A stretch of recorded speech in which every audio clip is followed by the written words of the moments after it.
नमस्कार। चलिए आज हजारों साल पुराने उन ग्रंथों की दुनिया में चलते हैं जिन्हें प्राचीन भारत की नींव माना जाता है। जी हाँ, हम बात कर रहे हैं वैदिक साहित्य की, एक ऐसा टॉपिक जो प्रतियोगी परीक्षाओं के लिहाज से भी बहुत जरूरी है। तो चलिए शुरुआत इसी सवाल से करते हैं और समय में 3000 साल से भी ज्यादा पीछे चलते हैं, ये समझने के लिए कि इन प्रभावशाली ग्रंथों की शुरुआत आखिर हुई कैसे। जैसा कि हम देख सकते हैं, वैदिक युग को ना हम दो मुख्य हिस्सों में बांट सकते हैं। एक है प्रारंभिक वैदिक काल, जब सबसे पहले ऋग्वेद बना, और दूसरा है उत्तर वैदिक काल, जब बाकी के वेद और उपनिषद लिखे गए। हर दौर की अपनी पहचान इन ग्रंथों से ही बनती है। तो ये रहा हमारा आज का रोड मैप। चलिए देखते हैं कि इस प्राचीन ज्ञान के सफर में हम क्या-क्या समझने वाले हैं। अच्छा, ये बात आपको थोड़ी हैरान कर सकती है कि इन ग्रंथों को लिखे जाने से सदियों पहले तक इन्हें सिर्फ सुनकर और याद करके एक पीढ़ी से दूसरी पीढ़ी तक पहुंचाया जाता था, और वो भी बिना किसी गलती के, बिल्कुल सटीक तरीके से। ज्ञान को पीढ़ी दर पीढ़ी पहुंचाने की ये जो मौखिक परंपरा थी, इसे गुरुकुल प्रणाली कहते थे। इसी वजह से वेदों को श्रुति भी कहा जाता है, जिसका सीधा सा मतलब है वो ज्ञान जो सुना गया हो, लिखा न गया हो। अब बात करते हैं ऋग्वेद की। ये सिर्फ चारों वेदों में सबसे पुराना ही नहीं है, बल्कि शायद दुनिया का सबसे पुराना धार्मिक ग्रंथ है जो आज भी इस्तेमाल में है। ऋग्वेद एक बहुत बड़ा संग्रह है। इसमें कुल 1028 भजन हैं, जिन्हें सूक्त कहते हैं, और इन सभी सूक्तों को 10 अलग-अलग किताबों में बांटा गया है, जिन्हें मंडल कहा जाता है। अब जरा यहाँ ध्यान दीजिएगा, क्योंकि कुछ मंडल एग्जाम के नजरिए से बहुत जरूरी हैं। जैसे तीसरा मंडल, जिसमें मशहूर गायत्री मंत्र है। फिर आता है सातवां मंडल, जिसमें दशराग्य युद्ध यानी 10 राजाओं की लड़ाई का जिक्र है। और 10वें मंडल का पुरुष सूक्त, जहां पहली बार 4 वर्णों की व्यवस्था का उल्लेख हमें मिलता है। ठीक है, तो ऋग्वेद के बाद उत्तर वैदिक काल में 3 और वेदों की रचना हुई। चलिए देखते हैं कि वो कौन से हैं और उनकी खासियत क्या है। हर वेद का अपना एक खास मकसद है। देखिए, ऋग्वेद में देवताओं की स्तुति है, तो सामवेद को भारतीय संगीत का जनक माना जाता है। यजुर्वेद में यज्ञ और पूजा पाठ के तरीके बताए गए हैं। और अथर्ववेद, ये रोजमर्रा की जिंदगी से जुड़े जादू टोने और दवाइयों के बारे में है। एक और बहुत जरूरी टर्म है वेदत्रयी। इसका मतलब है 3 वेदों का समूह, यानी ऋग्वेद, सामवेद और यजुर्वेद। अब सवाल उठता है कि इसमें अथर्ववेद क्यों नहीं है। वो इसलिए क्योंकि इसकी रचना इन तीनों के काफी बाद में हुई, और इसके विषय भी बाकी तीनों से काफी अलग हैं। और अब हम वेदों के कर्म कांडों से आगे बढ़कर पहुंचते हैं वैदिक साहित्य के फिलोसॉफिकल कोर तक, यानी उपनिषदों पर।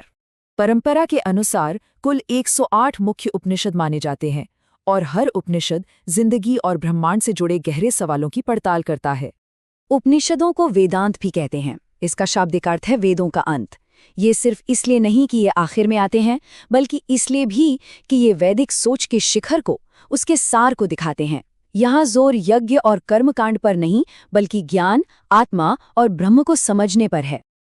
और उपनिषदों की ही एक अमूल्य देन है भारत का राष्ट्रीय आदर्श वाक्य, जो मुंडक उपनिषद से लिया गया है, सत्यमेव जयते, यानी सत्य की ही हमेशा जीत होती है। तो सवाल ये उठता है कि भाई, हजारों साल पुराने इन ग्रंथों की बातें आज भी हमारे लिए क्यों मायने रखती हैं? तो चलिए, जो सबसे जरूरी बातें हैं उन्हें फटाफट दोहराते हैं। ऋग्वेद सबसे पुराना वेद है, सामवेद भारतीय संगीत की नींव है, यजुर्वेद यज्ञ के नियमों की किताब है, और अथर्ववेद में जादू और दवाइयों का ज्ञान है। उपनिषद दर्शन का खजाना है, और सत्यमेव जयते मुंडक उपनिषद से लिया गया है। ये सभी पॉइंट्स परीक्षा के लिए बहुत महत्वपूर्ण हैं।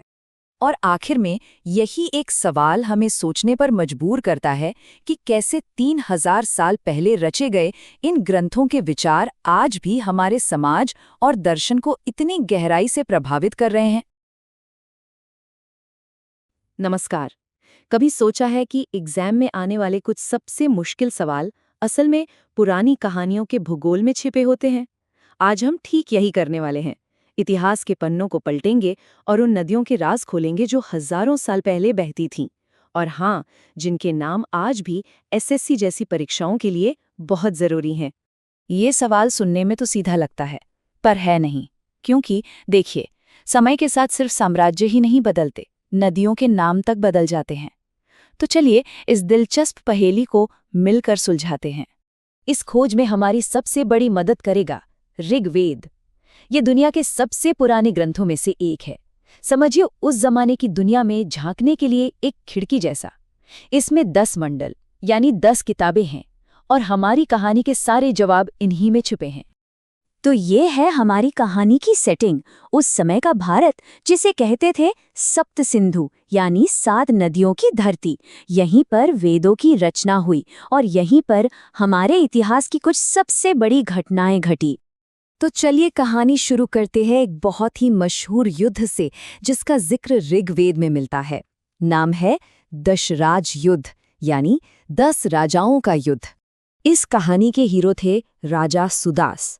वो भरत जनजाति के एक बहुत ही महान और शक्तिशाली राजा थे और माना जाता है कि उन्हीं के नाम पर हमारे देश का नाम भारत पड़ा। पर राजा सुदास अकेले नहीं लड़ रहे थे। उनके सामने खड़ी थी 10 ताकतवर जनजातियों की एक बहुत बड़ी सेना। और इस सेना को लीड कौन कर रहा था? उन्हीं के पुराने पुरोहित विश्वामित्र। मतलब ये एक जबरदस्त टकराव था। और ये जो ऐतिहासिक लड़ाई थी ये लड़ी गई एक रहस्यमयी नदी के किनारे जिसका नाम था परुष्णी। ये नाम इसे जरूर याद रखिएगा क्योंकि यहीं से हमारी एग्जाम की तैयारी का असली खेल शुरू होता है। तो क्या लगता है कौन जीता होगा ये युद्ध, राजा सुदास या फिर वो 10 जनजातियों का गठबंधन? और सबसे जरूरी सवाल, खासकर एग्जाम के लिहाज से, कि ये परुष्णी नदी आज किस नाम से जानी जाती है? इसका जवाब जानना बेहद जरूरी है। तो चलिए अब आते हैं उस सवाल पर जिसका जवाब परीक्षा के लिए सबसे ज्यादा जरूरी है। इन पुरानी नदियों के आज के नाम जानते हैं? तो ये रहा जवाब। वो प्राचीन परुष्णी नदी कोई और नहीं बल्कि आज की रावी नदी है। जी हाँ, वही रावी नदी जिसके किनारे हड़प्पा जैसा महान शहर बसा था। देखा कैसे इतिहास और भूगोल एक साथ जुड़ गए। दशराज युद्ध में राजा सुदास की जो जीत हुई उसने परुष्णी यानी रावी नदी को इतिहास में हमेशा के लिए अमर कर दिया। लेकिन ऐसी और भी कई नदियां हैं जिनके पुराने और नए नाम हमें पता होने ही चाहिए। अच्छा, अब इस स्लाइड पर पूरा ध्यान। ये वो लिस्ट है जो बहुत ही ज्यादा जरूरी है। सिंधु आज इंडस है, वितस्ता है झेलम, असिकनी बन गई चिनाब, विपाशा है व्यास और शुतुद्री को आज हम सतलज कहते हैं। ये लिस्ट मैच द फॉलोइंग वाले सवालों के लिए एकदम सोने की खान है। पता है, ये नदियां सिर्फ जमीन का हिस्सा नहीं थी, ये उस जमाने की संस्कृति और धर्म की जान थी। चलिए जरा उस दुनिया में भी झांकते हैं। देखिए, वैदिक काल में लोग प्रकृति को पूजते थे। नदियां, पहाड़, बारिश, आग, ये सब उनके लिए पवित्र थे। उस समय मंदिर या मूर्ति पूजा का रिवाज नहीं था। उस जमाने के देवता भी प्रकृति की ताकतों के ही रूप थे। सबसे अहम थे इंद्र, जिन्हें युद्ध और बारिश का देवता माना जाता था। फिर आते थे अग्नि, जो देवताओं तक संदेश पहुंचाते थे, और थे सोम, जो एक पवित्र पौधे के देवता थे। वरुण और उषा भी उस समय के प्रमुख देवी देवताओं में से थे। ऋग्वेद सिर्फ पूजा पाठ की किताब नहीं है, इसमें बहुत गहरे दार्शनिक सवाल भी उठाए गए हैं। जैसे नासदीय सूक्त का ये हिस्सा जो दुनिया की शुरुआत पर ही सवाल खड़ा कर देता है। ये दिखाता है कि वो संस्कृति कितनी गहरी सोच रखती थी। तो चलिए अब सारी बातों को समेटते हैं और उन पॉइंट्स पर फोकस करते हैं जो एग्जाम के नजरिए से सबसे ज्यादा काम के हैं। देखिए, सीधे सीधे फैक्ट्स रटने से बेहतर है उन्हें किसी कहानी से जोड़कर याद रखना। दशराज युद्ध की कहानी को परुष्णी और रावी नदी से जोड़कर याद रखेंगे तो ये कभी नहीं भूलेगा। ये रही वो फाइनल लिस्ट जिसे बिल्कुल नहीं भूलना है। परुष्णी यानी रावी, वितस्ता यानी झेलम, असिकनी यानी चिनाब और शुतुद्री यानी सतलज। ये 4 नाम तो एग्जाम्स में बार बार पूछे जाते हैं। इन्हें अच्छे से याद कर लीजिए। इस जानकारी को सिर्फ जनरल नॉलेज मत समझिए, ये एंशिएंट हिस्ट्री वाले सेक्शन में अच्छे नंबर लाने की चाबी है। इस पर अच्छी पकड़ बनाना मतलब सफलता की तरफ एक बड़ा कदम बढ़ाना। और आखिर में बस एक सवाल, जैसे इन पुरानी नदियों ने हजारों साल का इतिहास अपनी लहरों में समेट रखा है, वैसे ही जो नदियां आज हमारे आसपास बह रही हैं, वो भी तो हमारी कहानियां सहेज रही हैं आने वाले कल के लिए। सोचने वाली बात है ना? हम अक्सर सोचते हैं कि भारत का समाज जैसा आज है शायद हमेशा से ऐसा ही रहा होगा, लेकिन क्या ये सच है? करीब 3,500 साल पहले एक ऐसा दौर आया था जिसने भारत की पूरी सामाजिक और राजनीतिक तस्वीर को हमेशा के लिए बदल दिया। चलिए वैदिक युग की उसी दिलचस्प कहानी को समझते हैं। हम सब अपने देश को भारत कहते हैं, है ना? पर कभी सोचा है कि ये नाम आया कहाँ से? इसकी जड़ें इतनी गहरी हैं कि हमें 3,000 साल से भी ज्यादा पीछे सीधे वैदिक काल में ले जाती हैं। जी हाँ, ये नाम आया है भरत नाम के एक बहुत ही शक्तिशाली जनजाति से, जिसका जिक्र हमें ऋग्वेद में मिलता है। सोचिए, एक जनजाति इतनी प्रभावशाली थी कि उसने इस पूरे भूभाग को अपना नाम दे दिया। तो चलिए आज इन्हीं भरतों के समाज को और करीब से जानते हैं। तो आज हम क्या-क्या देखने वाले हैं?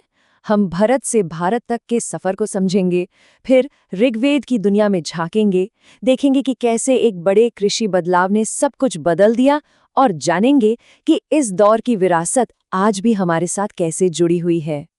तो चलिए समय में थोड़ा पीछे चलते हैं। सबसे पहले बात करते हैं ऋग्वैदिक काल की। ये एक ऐसा समय था जब समाज के नियम कायदे आज के मुकाबले काफी अलग और कह सकते हैं कि काफी लचीले थे।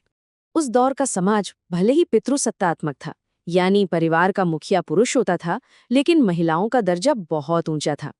वे राजनीतिक सभाओं में हिस्सा लेती थीं, अपनी राय रखती थीं, और सबसे बड़ी बात, उस समय बाल विवाह या सती प्रथा जैसी कुरीतियों का कोई नामो निशान नहीं था। देखिए, ये उस दौर की एक झलक है। यहाँ महिलाएं सिर्फ घर नहीं संभाल रही हैं, बल्कि कबीले के, राज्य के बड़े से बड़े फैसलों में शामिल हो रही हैं। वे समाज का एक एक्टिव हिस्सा थी, जो बराबरी से अपनी बात रखती थी। और हाँ, वर्ण व्यवस्था के बारे में जानते हैं? आज हम इसे अक्सर जन्म से जोड़कर देखते हैं, लेकिन तब ऐसा बिल्कुल नहीं था। आपका वर्ण आपके काम से, आपके कर्म से तय होता था, जन्म से नहीं। इसका मतलब ये हुआ कि कोई भी व्यक्ति अपनी काबिलियत से कुछ भी बन सकता था। इस बात का सबसे बड़ा सबूत तो खुद ऋग्वेद का ये श्लोक देता है। एक ही परिवार में कोई भजन गा रहा है, यानी एक तरह से पुजारी है, पिता वैद्य हैं और माँ अनाज पीस रही हैं। ये दिखाता है कि समाज में हर काम को सम्मान मिलता था और आप अपना पेशा चुनने के लिए आज़ाद थे। अब बात करें राजनीति की, तो वो भी काफी दिलचस्प थी। राजा यानी राजन को अक्सर लोग चुनते थे और वो अपनी मनमानी नहीं कर सकता था। सभा और समिति जैसी परिषदें उस पर नियंत्रण रखती थीं। और टैक्स, वो तो था ही नहीं। लोग अपनी मर्जी से राजा को जो तोहफा देते थे उसे बलि कहा जाता था, कोई जोर जबरदस्ती नहीं। तो फिर सवाल ये उठता है कि इतना खुला और लचीला समाज इतना कठोर कैसे बन गया? आखिर ऐसा क्या हुआ? इस बहुत बड़े बदलाव का जवाब एक बहुत ही बुनियादी चीज में छिपा है, खेती। जी हाँ, खेती ने सब कुछ बदल कर रख दिया। हुआ ये कि करीब 1000 ईसा पूर्व के आसपास वैदिक लोग गंगा के उपजाऊ मैदानों की तरफ बढ़ने लगे। लोहे के औजारों जैसे कुल्हाड़ी और हल की मदद से उन्होंने घने जंगल साफ किए और बड़े पैमाने पर खेती शुरू कर दी। और बस एक जगह टिक कर रहने की इसी शुरुआत ने कहानी में एक नया मोड़ ला दिया। खेती ने लोगों की जिंदगी को स्थायी तो बना दिया, लेकिन इसी के साथ जन्म हुआ एक नई और ज्यादा कठोर सामाजिक व्यवस्था का। आइए देखते हैं कि बाद के वैदिक काल में, जिसे हम उत्तर वैदिक काल कहते हैं, क्या क्या बदल गया था। दोनों युगों में जमीन आसमान का फर्क आ चुका था। जो वर्ण व्यवस्था पहले कर्म पर आधारित थी, अब वो जन्म पर आधारित हो गई। महिलाओं का सम्मान कम हुआ और उन्हें सभाओं से बाहर कर दिया गया। जो राजा पहले चुना जाता था, अब वो खानदानी शासक बन गया। और जो बलि पहले एक तोहफा थी, अब वो एक अनिवार्य कर बन गई। उत्तर वैदिक काल में वर्ण का मतलब ही बदल गया। अब आपका काम और समाज में आपकी जगह आपके जन्म से तय होने लगी। सामाजिक गतिशीलता यानी अपनी मेहनत से ऊपर उठने के रास्ते लगभग बंद हो गए। राजनीति का चेहरा तो पूरी तरह ही बदल गया। जो राजा पहले लोगों और सभा को जवाब दे था, अब वो एक वंशानुगत सम्राट बन गया। वो अपनी ताकत दिखाने के लिए अश्वमेध जैसे बड़े बड़े और खर्चीले यज्ञ करवाने लगा। इन तस्वीरों में ये फर्क साफ दिखता है। एक तरफ है लोगों की खुली सभा, जहां सब मिलकर फैसले ले रहे हैं, और दूसरी तरफ है राजा का एक भव्य औपचारिक दरबार, जहां सारी शक्ति एक व्यक्ति के हाथ में सिमट गई है। ये बदलाव बहुत बड़ा था। तो इन सारे बदलावों का नतीजा क्या निकला? सच तो ये है कि उत्तर वैदिक काल में जो कुछ भी हुआ उसने आने वाली सदियों के लिए भारत के समाज और राजनीति की नींव रख दी। इस दौर की विरासत बहुत गहरी और स्थायी है। खानदानी राजतंत्र की व्यवस्था से ही आगे चलकर बड़े बड़े साम्राज्य बने। जन्म पर आधारित कठोर वर्ण व्यवस्था ने भविष्य की जाति व्यवस्था का रूप ले लिया। और हाँ, इसी कठोर सामाजिक व्यवस्था की प्रतिक्रिया में बौद्ध और जैन धर्म जैसे नए विचार सामने आए, जिन्होंने समानता की बात की। वैदिक काल की ये कहानी हमें एक बहुत ही जरूरी सवाल पर लाकर छोड़ देती है। जब भी समाज में कोई बड़ा बदलाव आता है तो कुछ लोगों को उसका फायदा होता है और कुछ लोगों को नुकसान। ये सोचना जरूरी है कि हर बदलाव की असली कीमत कौन चुकाता है। आज हम बात करने वाले हैं प्राचीन भारत में हुए एक बहुत बड़े धार्मिक बदलाव की। ये कहानी है इस बारे में कि कैसे जब लोगों के जीने का तरीका बदला तो उनके देवी देवता तक बदल गए। चलिए इसी बड़े सवाल से शुरू करते हैं। क्या भगवान हमेशा एक जैसे ही रहते हैं या फिर वो भी अपने भक्तों की ज़रूरतों के हिसाब से बदल जाते हैं? आपको जानकर हैरानी होगी कि प्राचीन भारत के इतिहास में इसका एक बहुत ही ज़बरदस्त जवाब छिपा है। तो देखिए, कहानी का सार ये है, जैसे जैसे समाज का रहन सहन, उनकी जीवन शैली बदली, वैसे वैसे उनके देवी देवताओं की पूरी दुनिया ही बदल गई। ये सिर्फ कुछ नामों का बदलना नहीं था, नहीं, ये तो पूजा पाठ, आस्था, पूरे सिस्टम का एक तरह से मेकओवर था। अच्छा, तो सबसे पहले जरा समय को समझ लेते हैं। हम बात कर रहे हैं वैदिक युग की, जिसे हम मोटे तौर पर दो हिस्सों में बांटते हैं। पहला है प्रारंभिक या ऋग्वैदिक काल और दूसरा है उत्तर वैदिक काल। और हमारी आज की पूरी कहानी का राज इन्हीं दोनों दौर के बीच के फर्क में छुपा हुआ है। तो चलिए कहानी के पहले हिस्से में चलते हैं, मिलते हैं ऋग्वैदिक काल के लोगों से और उनके देवताओं से। जरा कल्पना कीजिए एक ऐसे समाज की जिनकी पूरी जिंदगी ही प्रकृति के इर्द गिर्द घूमती थी। बारिश, आग, तूफान, ये उनके लिए सिर्फ मौसम की घटनाएं नहीं थीं, बल्कि ये सब दैवीय ताकतें थीं। तो इसमें कोई हैरानी की बात नहीं है कि उनके सबसे बड़े देवता प्रकृति की यही जबरदस्त शक्तियां थीं। और इन सभी ताकतों में सबसे ऊपर कौन थे? देवताओं के राजा इंद्र। ऋग्वेद के ज्यादातर भजन उन्हीं की शान में लिखे गए हैं, मतलब वो उस दौर के सुपरस्टार थे, आप ऐसा कह सकते हैं। अब इंद्र को इतना क्यों पूजा जाता था, इसका एक बहुत बड़ा इशारा उनके नाम में है। उन्हें पुरंदर कहा जाता था, जिसका मतलब है किलों को तोड़ने वाला। सोचिए, एक ऐसा समाज जो हमेशा सफर में रहता था, कबीलों के बीच लड़ाइयां आम थी, उनके लिए इंद्र से बड़ा कोई हीरो हो ही नहीं सकता था। पर इंद्र अकेले नहीं थे, उनके साथ दो और बड़े देवता थे। एक थे अग्नि, यानी आग के देवता। वो एक तरह से इंसानों और देवताओं के बीच के मैसेंजर थे, जो यज्ञ के जरिए हमारी बात ऊपर पहुंचाते थे। और दूसरे थे वरुण, जो दुनिया के नैतिक नियम यानी ऋत को बनाए रखते थे। ये तीनों ऋग्वैदिक आस्था के सबसे मजबूत स्तंभ थे। और हाँ, यहाँ एक बहुत ही दिलचस्प बात है। उस दौर में पूजा का तरीका एकदम सीधा और सरल था।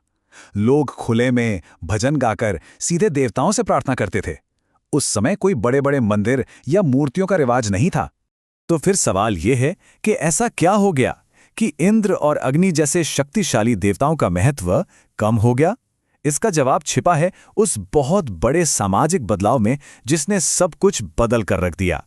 ये टेबल देखिए, ये पूरी कहानी को एकदम साफ कर देती है। जो लोग पहले घुमंतू थे, अब वो एक जगह बसकर खेती करने लगे। छोटे छोटे कबीले अब बड़े राज्यों में बदलने लगे। मतलब जिंदगी अब पहले से कहीं ज्यादा स्थिर और जटिल हो गई थी। और देखें, ये तो सीधी सी बात है। जब जिंदगी की प्राथमिकताएं बदलती हैं तो देवताओं से उम्मीदें भी बदल जाती हैं। जब आपकी सबसे बड़ी चिंता लड़ाई जीतना नहीं बल्कि खेत में अच्छी फसल उगाना हो, तो आपको एक योद्धा भगवान से ज्यादा एक पालनहार की जरूरत पड़ती है। तो आइए अब मिलते हैं उत्तर वैदिक काल के नए देवताओं से, जिन्होंने पुराने देवताओं की जगह ले ली। ये बदलाव बहुत ही साफ था। इंद्र और अग्नि जैसे पुराने दिग्गज अब कह सकते हैं कि बैकग्राउंड में चले गए और मैदान में उतरे तीन नए बड़े देवता, जिनकी पहचान आज भी हिंदू धर्म का एक बहुत ही अहम हिस्सा है। ये नई तिकड़ी थी प्रजापति यानी सृष्टि के रचयिता, विष्णु यानी दुनिया के पालनहार और रुद्र यानी सहारक, जिन्हें हम आज भगवान शिव का प्रारंभिक रूप मानते हैं। ये तीनों देवता एक कृषि प्रधान समाज की जरूरतों को बिल्कुल सही तरीके से दर्शाते थे, जहां सृष्टि, पालन और संहार जीवन के चक्र के सबसे जरूरी हिस्से थे। अच्छा, सिर्फ देवता ही नहीं बदले, उनकी पूजा करने का तरीका, अरे उसमें तो जमीन आसमान का फर्क आ गया था। अब पूजा का सेंटर बन गया यज्ञ। लेकिन ये पहले जैसे सरल हवन नहीं थे। नहीं, ये बहुत बड़े, जटिल और खर्चीले अनुष्ठान बन गए। इन्हें सिर्फ प्रशिक्षित पुरोहित ही करवा सकते थे और इनमें पशु बलि भी काफी आम हो गई थी। तो हम साफ साफ देख सकते हैं कि कैसे सीधी सरल प्रार्थना की जगह अब जटिल कर्म कांडों ने ले ली थी। अब धर्म सिर्फ निजी आस्था का विषय नहीं रहा, बल्कि ये राजाओं और पुरोहितों के लिए अपनी शक्ति और अपना रुतबा दिखाने का एक जरिया भी बन गया था। तो सवाल उठता है कि इस पूरे बदलाव का आज क्या महत्व है? ये सिर्फ इतिहास की एक घटना नहीं है, इसकी एक बहुत गहरी और स्थायी विरासत है। अगर संक्षेप में कहें तो जब लोगों का जीवन बदला तो उनके भगवान बदल गए। प्रकृति की शक्तियों की पूजा से बात त्रिमूर्ति की अवधारणा तक पहुंच गई। सरल भजनों की जगह बड़े बड़े जटिल यज्ञों ने ले ली और इसी बदलाव ने उस नींव को तैयार किया जिस पर बाद में हिंदू धर्म की कई मान्यताएं और दर्शन खड़े हुए। ये पूरी कहानी हमें याद दिलाती है कि आस्था कोई पत्थर की लकीर नहीं है। ये एक बहती नदी की तरह है जो हमेशा अपने लोगों की जिंदगी, उनकी चुनौतियों और उनकी उम्मीदों के साथ अपना रास्ता बदलती रहती है। और अंत में यह सवाल हमें आज के बारे में सोचने पर मजबूर करता है। आज जब तकनीक और नई सोच हमारे समाज को इतनी तेजी से बदल रही है, तो आने वाले कल के विश्वासों की शक्ल कैसी होगी? ये एक ऐसा सवाल है जिस पर हम सब सोच सकते हैं। चलिए आज जरा समय में पीछे चलते हैं और उस एक धातु की कहानी जानते हैं जिसने एक पूरी की पूरी सभ्यता की दिशा ही बदल कर रख दी। ये सिर्फ लोहे की कहानी नहीं है, बल्कि ये इस बात की कहानी है कि कैसे एक छोटी सी टेक्नोलॉजिकल खोज ने लोगों के जीने, काम करने और यहाँ तक कि सोचने के तरीके को भी हमेशा हमेशा के लिए बदल दिया। तो यहाँ सबसे बड़ा सवाल यही उठता है कि आखिर ऐसा क्या होता है कि कुछ ही सदियों के अंदर एक पूरा समाज जो कल तक घूम घूम कर अपने जानवरों को चराता था, वो अचानक एक जगह बसकर खेती बाड़ी करने लगता है। ये कोई छोटा मोटा बदलाव नहीं है, ये एक बहुत बड़ा ट्रांसफॉर्मेशन है। तो आइए इस पहेली को सुलझाते हैं। ये टेबल हमें उस जबरदस्त बदलाव की एक झलक देती है जिसकी हम बात कर रहे हैं। देखिए, एक तरफ है प्रारंभिक वैदिक काल, जहां जिंदगी जानवरों, खासकर गायों के इर्द गिर्द घूमती थी। वही उनकी रोजी रोटी थी, वही उनकी दौलत थी। और दूसरी तरफ है उत्तर वैदिक काल, जहां सब कुछ बदल चुका है। अब जमीनी सब कुछ है और लोहा वो नई टेक्नोलॉजी है जिसने इस बदलाव को मुमकिन बनाया। ये एक पूरी तरह से नई दुनिया की शुरुआत थी। तो हमारी कहानी उस दौर से शुरू होती है जब अर्थव्यवस्था का दिल कोई सोना चांदी नहीं बल्कि एक जानवर था, गाय। और ये समझना कि गाय इतनी अहम क्यों थी, उस शुरुआती वैदिक दुनिया को समझने की चाबी है। जरा कल्पना कीजिए एक ऐसे समाज की जहां आपका बैंक अकाउंट आपके घर के बाहर मैदान में चल रहा हो। ऋग्वैदिक लोगों की जिंदगी कुछ ऐसी ही थी। वो किसान नहीं थे, वो थे पशुपालक जो हमेशा अपने झुंडों के लिए नए नए चरागाहों की तलाश में रहते थे। किसी का रुतबा इस बात से नहीं तय होता था कि उसके पास कितनी जमीन है, बल्कि इस बात से कि उसके पास कितनी गायें हैं। ये एक शब्द अघन्या हमें उस जमाने के बारे में बहुत कुछ बता देता है। इसका सीधा सा मतलब है जिसे मारा ना जाए। ये दिखाता है कि गाय सिर्फ एक जानवर नहीं थी, वो दौलत थी, समृद्धि थी और जीवन का प्रतीक थी। मतलब ये सिर्फ एक आर्थिक मूल्य की बात नहीं थी, ये एक सांस्कृतिक मूल्य भी था। तो सवाल ये है कि एक ऐसी दुनिया में जहां गाय ही पैसा थी, लोग खरीदारी कैसे करते थे? सोचिए, कोई दूध के बदले जूते खरीदने की कोशिश कर रहा है। ये सब काम कैसे करता था? हिसाब बहुत सीधा था। कोई सिक्के नहीं, कोई नोट नहीं। अगर किसी को कुछ चाहिए जो दूसरे के पास है और उस दूसरे को कुछ चाहिए जो पहले वाले के पास है, तो वो बस आपस में चीजों की अदला बदली कर लेते थे। इसी को हम बार्टर सिस्टम कहते हैं। लेकिन इस सिस्टम में भी हर चीज की कीमत आखिरकार गायों के हिसाब से ही तय होती थी। और फिर कहानी में एक नया किरदार आता है, एक ऐसी खोज जो इस पूरी पशुपालक दुनिया को हमेशा के लिए बदलने वाली थी। ये एक असली क्रांति थी। जरा सोचिए, वो कौन सी एक चीज हो सकती है जो इतनी ताकतवर हो कि लोगों को अपनी सदियों पुरानी खानाबदोश जिंदगी छोड़ने और एक जगह बसने पर मजबूर कर दे? वो क्या था जिसने चरागाहों को लहलहाते खेतों में बदल दिया? जवाब था लोहा। ये साधारण से दिखने वाले औजार, कुल्हाड़ी और हल, उस युग के असली गेम चेंजर थे। लोहे की मजबूत कुल्हाड़ियों से गंगा के घने जंगलों को साफ करना मुमकिन हो गया और लोहे के हल से सख्त जमीन को जोतकर उपजाऊ खेत बनाना आसान हो गया। उन्होंने इस नई धातु को एक खास नाम दिया, कृष्ण अयस या श्याम अयस, जिसका मतलब है काली धातु। ये नाम बहुत मायने रखता है क्योंकि ये दिखाता है कि उन्होंने इसे तांबे और कांसे जैसी पहले से ज्ञात धातुओं से कितना अलग और कितना ज्यादा शक्तिशाली माना। ये उनके लिए किसी रहस्यमयी जादुई चीज की तरह था। तो इस काली धातु ने दुनिया को आखिर बदला कैसे? इसका असर सिर्फ जंगल साफ करने से कहीं ज्यादा गहरा था। इसने जीने का एक बिल्कुल नए तरीके को जन्म दिया। ये बिल्कुल एक डोमिनोस इफेक्ट जैसा था। मजबूत औजारों का मतलब था ज्यादा जमीन साफ होना, ज्यादा जमीन का मतलब था स्थायी खेती, और स्थायी खेती का मतलब था कुछ ऐसा जो पहले कभी नहीं हुआ था, अधिशेष यानी सरप्लस। पहली बार समाज अपनी फौरी जरूरतों से कहीं ज्यादा अनाज पैदा कर रहा था, और बस इसी एक चीज ने सब कुछ बदल दिया। और यहीं पर सबसे बड़ा मानसिक बदलाव आया। अब समाज की पहचान एक पशुपालक के तौर पर नहीं बल्कि एक किसान के तौर पर होने लगी। अब दौलत मवेशी नहीं बल्कि जमीन थी। ये एक पूरी तरह से नई आर्थिक हकीकत थी। अब जब किसी के पास अपनी ज़रूरत से ज़्यादा कुछ होता है तो वो क्या करता है? जाहिर है उसका व्यापार करता है। और इसी कृषि अधिशेष ने व्यापार में जैसे एक विस्फोट ला दिया, और इसके साथ ही लेन देन के नए तरीकों की ज़रूरत पैदा हुई। अब व्यापार बड़े पैमाने पर हो रहा था।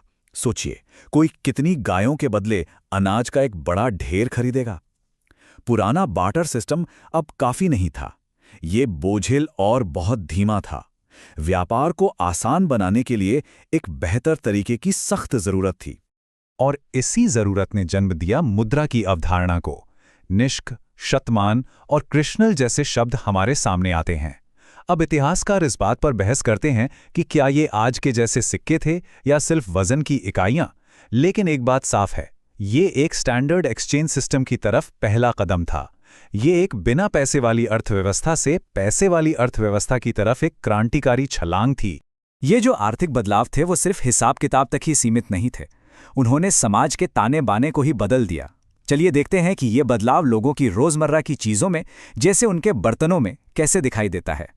पुरातत्वविदों के लिए किसी भी युग की पहचान अक्सर उसके मिट्टी के बर्तनों से होती है, और उत्तर वैदिक काल की पहचान है ये खास तरह के बर्तन जिन्हें पेंटेड ग्रेवियर या चित्रित धूसर मृदभांड कहा जाता है। ये सिर्फ मिट्टी के कटोरे नहीं हैं, ये इतिहास के सुराग हैं। ये जो बारीक स्लेटी रंग के अच्छी तरह से बने बर्तन हैं, ये किसी खानाबदोश समाज की निशानी नहीं हो सकते। ये एक बसे हुए, ज्यादा विकसित समाज के उत्पाद थे, जिनके पास कारीगरी के लिए वक्त और संसाधन दोनों थे। जहां भी हमें ये बर्तन मिलते हैं, हम जानते हैं कि हम उस नई कृषि आधारित दुनिया को देख रहे हैं जिसे लौह क्रांति ने जन्म दिया था। तो ये पूरी कहानी हमें क्या सिखाती है? ये हमें दिखाती है कि कैसे एक अकेली टेक्नोलॉजी, इस मामले में लोहा, एक पूरी सभ्यता की नींव को बदल सकती है। और ये हमें सोचने पर मजबूर करती है, आज की दुनिया में हमारी काली धातु क्या है? क्या वो आर्टिफिशियल इंटेलिजेंस है, इंटरनेट है? आज कौन सी टेक्नोलॉजी हमारी दुनिया को ठीक उसी तरह बदल रही है जैसे लोहे ने आज से 3000 साल पहले किया था? नमस्कार, चलिए आज समय में थोड़ा पीछे चलते हैं और वैदिक युग की दुनिया को समझते हैं। ये टॉपिक सिर्फ प्रतियोगी परीक्षाओं के लिहाज से ही जरूरी नहीं है, बल्कि ये उन विचारों और दर्शन की जड़ है जिसने आज भारतीय उपमहाद्वीप की संस्कृति को एक आकार दिया है। तो फिर देर किस बात की, इस ज्ञान की नींव को परत दर परत खोलते हैं। हम अपनी इस यात्रा को 5 हिस्सों में देखेंगे। सबसे पहले उन 6 प्रमुख दर्शनों की बात करेंगे जो परीक्षाओं में बार बार पूछे जाते हैं। फिर हम उस दुनिया में उतरेंगे जहां से ये विचार आए, मतलब वेदों की दुनिया, उनके देवता और उस समय का समाज कैसा था। और आखिर में कुछ जरूरी फैक्ट्स के साथ इसे पूरा करेंगे। तो चलिए सीधे मुद्दे पर आते हैं और शुरुआत करते हैं उस विषय से जो परीक्षाओं में सबसे ज्यादा मायने रखता है, षड दर्शन, यानी भारतीय दर्शन की 6 प्रमुख प्रणालियां। ये वो सेक्शन है जहां से सवाल लगभग हमेशा ही बनता है, तो यहां पर खास ध्यान देना बनता है। ये स्लाइड समझ लीजिए एसएससी जैसे एग्जाम्स के सवालों का सीधा सीधा जवाब है। यहां 6 आस्तिक दर्शन और उनके संस्थापक हैं। सांख्य दर्शन दिया कपिल ने, योग के पतंजलि और न्याय के गौतम। वैशेषिक को जरूर याद रखिएगा, इसके संस्थापक थे कणाद, और माना जाता है कि उनकी विचारधारा ही भारत के प्राचीन परमाणु सिद्धांत की शुरुआत थी। आखिर में पूर्व मीमांसा के जैमिनी और उत्तर मीमांसा जिसे वेदांत भी कहते हैं, उसके बाद रामायण। इस लिस्ट को अच्छे से याद रखना बहुत जरूरी है। तो अब जब हमने इन 6 दर्शनों को जान लिया है तो एक सवाल उठता है, ये विचार आए कहाँ से? इन सभी दर्शनों की जड़ें एक ही स्रोत में हैं, वेद। तो चलिए अब वेदों की दुनिया को समझते हैं, जिसने इस दार्शनिक सोच की नींव रखी। देखिए, पूरा का पूरा वैदिक साहित्य 4 मुख्य स्तंभों पर टिका है। ये 4 ग्रंथ ही उस युग की धार्मिक और दार्शनिक सोच का आधार थे। और ये हैं वो 4 वेद। सबसे पहला और सबसे पुराना है ऋग्वेद, जिसमें देवताओं की तारीफ में भजन है। फिर आता है सामवेद, जो इन्हीं भजनों को संगीत और धुनों में पिरोता है। इसे भारतीय संगीत का मूल भी कहा जाता है। यजुर्वेद का फोकस यज्ञ और अनुष्ठानों की प्रक्रियाओं पर है। और अंत में है अथर्ववेद, जिसमें जादू टोना, दवानियां और आम जीवन की चिंताओं से जुड़े मंत्र हैं। यहाँ एक बहुत ही दिलचस्प कॉन्सेप्ट समझना जरूरी है, अपौरुषेय। इसका सीधा सा मतलब यह है कि वेदों को किसी इंसान ने नहीं लिखा। ऐसा माना जाता है कि ये ज्ञान ऋषियों को गहरे ध्यान में सीधे ईश्वर से मिला। ये बात वेदों को किसी भी मानवीय गलती से परे एक पवित्र और हमेशा कायम रहने वाले ग्रंथ का दर्जा देती है। वेदों को और गहराई से समझने के लिए हमें उनके उपविभागों को देखना होगा। संहिता तो मूल मंत्र और भजन हो गए। ब्राह्मण ग्रंथ इन मंत्रों और रिचुअल्स की व्याख्या करते हैं। आरण्यक यानी वन ग्रंथ कर्मकांड से आगे बढ़कर रहस्यवाद और चिंतन पर ध्यान केंद्रित करते हैं। और आखिर में आते हैं उपनिषद, जिन्हें वेदांत भी कहा जाता है, जो इस यात्रा का शिखर हैं और गहरे दार्शनिक ज्ञान का सार पेश करते हैं। तो जिन लोगों ने इन ग्रंथों को रचा और सुना, वे किसकी पूजा करते थे? उनका ब्रह्मांड कैसा दिखता था? आइए अब ऋग्वेदिक काल के देव मंडल पर एक नज़र डालें और उनके सबसे महत्वपूर्ण देवताओं से मिलें। ऋग्वेद में 3 देवता सबसे प्रमुख हैं, सबसे शक्तिशाली हैं। इंद्र देवताओं के राजा और युद्ध तथा वर्षा के देवता। उनके बाद दूसरे नंबर पर हैं अग्नि, आग के देवता, जो यज्ञ के जरिए इंसानों की प्रार्थनाओं को देवताओं तक पहुंचाने वाले एक तरह के मैसेंजर थे। और तीसरे हैं सोम, एक रहस्यमयी पौधे और उससे बनने वाले पवित्र पेय के देवता, जिनका अनुष्ठानों में खास महत्व था। देवताओं की दुनिया को समझने के बाद अब उन लोगों की तरफ मुड़ते हैं जो उनकी पूजा करते थे। आखिर वैदिक समाज था कैसा? उनकी सामाजिक बनावट और अर्थव्यवस्था कैसी थी, जिसने इस पूरी धार्मिक व्यवस्था को जन्म दिया? वैदिक लोगों की उत्पत्ति को लेकर एक लंबी ऐतिहासिक बहस चली है। जो पुरानी आर्यन आक्रमण की थियरी थी, उसे अब ज्यादातर विद्वान खारिज कर चुके हैं। आज जो ज्यादा स्वीकृत विचार है वो है आर्यन प्रवासन सिद्धांत, जैसा कि मैक्स मूलर जैसे विद्वानों ने बताया था। यह सिद्धांत कहता है कि मध्य एशिया से लोग धीरे धीरे शांतिपूर्वक भारत में आकर बसे। यह समझना जरूरी है कि यह शोध का एक ऐसा क्षेत्र है जो लगातार विकसित हो रहा है।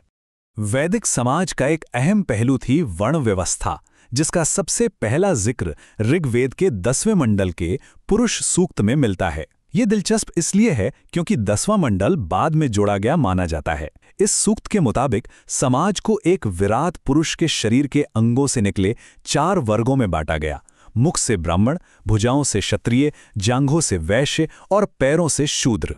ये स्लाइड उस सबसे बड़े तकनीकी बदलाव को दिखाती है जिसने वैदिक जीवन को हमेशा के लिए बदल दिया। उत्तर वैदिक काल में लोहे के औजारों का आविष्कार एक क्रांति जैसा था। लोहे के हल से घने जंगलों को साफ करके खेती करना आसान हो गया। नतीजा, कृषि उत्पादन बढ़ा, व्यापार को बढ़ावा मिला और खानाबदोश जीवन खत्म होकर स्थायी बस्तियों और राज्यों का उदय हुआ। चलिए अब कुछ बहुत ही जरूरी फैक्ट्स पर नजर डालते हैं। ये वो वन लाइनर्स हैं जिन्हें परीक्षाओं के लिए जरूर याद रखना चाहिए। सबसे पहली और सबसे जरूरी बात, वैदिक लोगों की भाषा संस्कृत थी। सभी वेद और उनसे जुड़े ग्रंथ इसी भाषा में लिखे गए थे। वे कुशल किसान थे। वे चावल, जिसे व्रीहि कहते थे, जौ यानी यव और गेहूं यानी गोधूम जैसी फसलों से अच्छी तरह वाकिफ थे और यही उनकी अर्थव्यवस्था का आधार था। ये प्रसिद्ध मंत्र असतो मा सद्गमय, जिसका मतलब है मुझे असत्य से सत्य की ओर ले चलो, कहीं और से नहीं बल्कि सीधे ऋग्वेद से लिया गया है। ये एक बहुत ही आम परीक्षा प्रश्न है। और अब हम इस सफर को एक विचारोत्तेजक प्रश्न के साथ समाप्त करते हैं। ये कैसे संभव है कि एक ही पवित्र ग्रंथ यानी वेद ने 2 इतने अलग अलग रास्तों को जन्म दिया? एक रास्ता जो कर्मकांड यानी रिचुअल्स पर केंद्रित है और दूसरा जो ज्ञान और दर्शन यानी फिलॉसफी पर। ये वेदों की गहरी और बहुआयामी प्रकृति को दिखाता है। इस पर विचार जरूर कीजिएगा।